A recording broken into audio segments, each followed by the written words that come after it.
Hello and welcome to Friday's Look East. On tonight's programme, we meet the local children's author who's breathing fire into storytelling.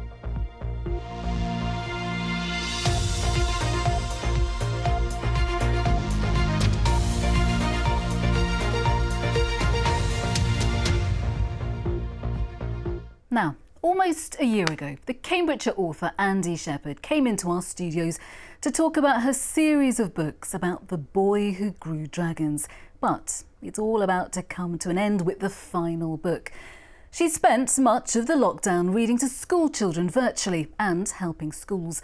I caught up with her a little earlier, and first, a reminder of what the books are about.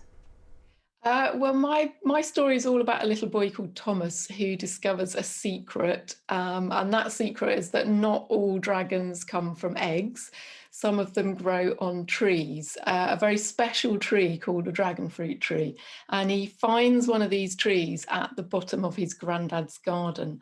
And when he takes the fruit home, which looked like this, out pops this little dragon. And then, well, let's just say it's a bit more difficult growing dragons than it is cucumbers. Now, the book is out now, and we spent a lot of this programme talking about businesses closing. I wonder, though, the life of the writer, I suspect, hasn't changed much at all, or has it? In some ways, you know, I'm used to being at home and sitting in my little room and writing stories.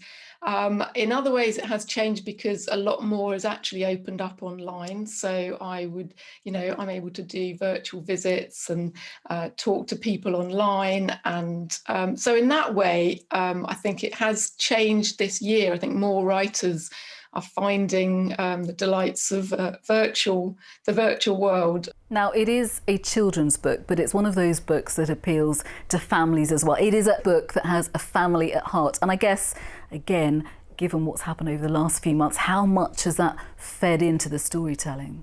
I think these books have always, for me, had family and friendship at their heart. There's, Thomas has a really close relationship with his grandparents, and I actually found that, I found that quite hard. Obviously, we've got children and they're separated from their grandparents at the moment. I've always wanted these books to have family at their heart.